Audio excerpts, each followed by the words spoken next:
Ombi la kwanza ni kwamba tumeomba mahakama itaje kwamba hawa watu wako katika kuvunja au kudharau mahakama.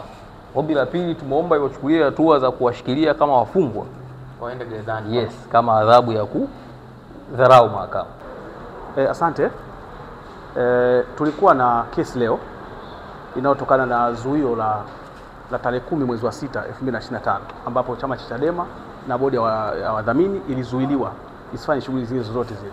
Kwa hiyo kulikuwa kuna watu wanaendelea kufanya shughuli mbalimbali ikiwa ni pamoja na kueleza namna mbalimbali kwenye vyombo vya habari kwamba waliozuiliwa ni bodi ya wadhamini na wengine hawahusu. Kwa hivyo tulileta ombi la kudharau amri ya mahakama kwa sababu mahakama inapotoa amri zake lazima zitekelezeke. Sasa leo ombi lilikuja kwa kusikilizwa.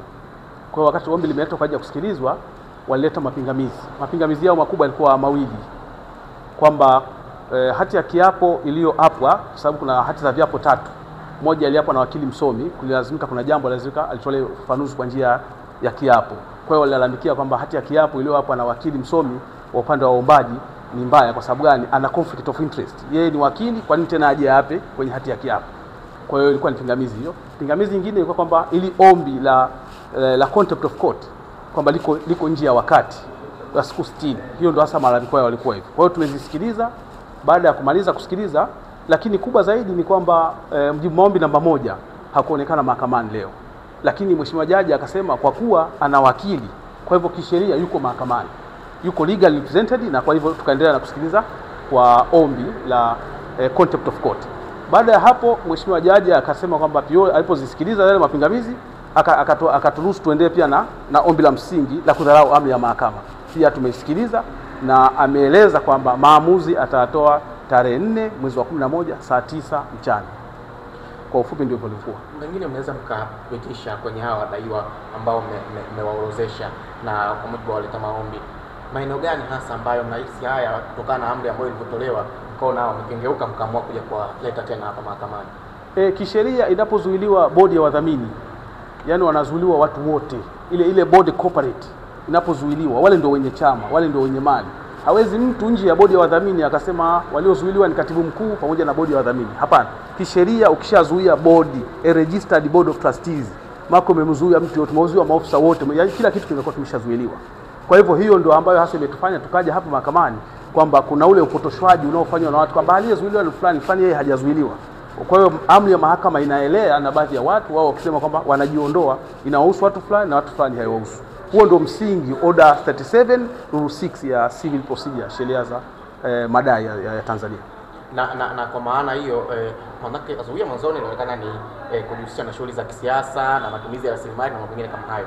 Ninachotaka ni kwamba pengine tupitishe kwenye kipindi hiki sasa tangu tarehe 10 mwezi wa 6 ambao zimetoka hawa ambao mmewaburuza hapa mahakamani, kuna namna ambavyo wametumia rasilimali za chama ama kuna namna ambavyo mmeona wanajihusisha na shughuli za kisiasa moja kwa moja, na kama hivyo ni shughuli zipi hasa? Ndio, unajua wengi wanajielekeza kwenye rasilimali za chama, lakini amri iko clear kwamba shughuli za chama zisifanyike. Tunaposema shughuli za chama ikiwa ni pamoja na kuandaa mikutano, kutoa clarification mbalimbali kwenye mitandao ya kijamii, kueleza hiki kinamhusu huyu, yakimhusu huyu, hizo kama shughuli za siasa. Sasa wengi wanajielekeza kwenye matumizi ya mali. Kwamba kwanza mali tumezua sisi hatujazitumia na hatujazigusa. Lakini mheshimiwa jaji hakutoa amri moja tu. Alisema shughuli za siasa zisifanyike na mtu mwingine yoyote. Kwa hiyo ukiita waandishi wa habari, ukakaa ukaanza kutoa clarification ya mambo ya kesi na nini, tayari unafanya siasa. Hivi Pia tuongezea hapo ukiangalia pia kwenye press conference walizokuwa wakifanya baadhi ya respondents wadaiwa kwenye shauri hapo mahakamani. Yes, walikuwa wakieleza kwamba amri hii haikuhusu. Lakini pia kuna wengine kwenye mitandao ya kijamii wamekuwa wakiendelea kusema mambo na kupublish mambo na kufanya vitu ambavyo wao wakiwa kama maafisa wa chama wamezuiliwa kutokana na zile amri, lakini wanapuuzia na wanafanya. Sasa kwa hiyo ndo tuliowasilisha mahakamani, itakuwa sasa kwa mahakama kusikiliza na kufanyaje kuona kama. Unaweza kuambia Watanzania mmeomba nini sasa kwenye mahakama? Mwisho mahakama mnataka ifanye nini kwenye shauri hili? Yes. Ombi la kwanza ni kwamba tumeomba mahakama itaje kwamba hawa watu wako katika kuvunja au kudharau mahakama. Ombi la pili tumeomba iwachukulie hatua za kuwashikilia kama wafungwa waende gerezani. Yes, kama adhabu ya kudharau mahakama. Hao ndio maombi basically tuliomba. Asante sana. Asante kabisa. Mtamshe majina yenu. Yes, mimi naitwa Shabani Nsato Marijani. Inaitwa Sufuku Gido.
Video moja ya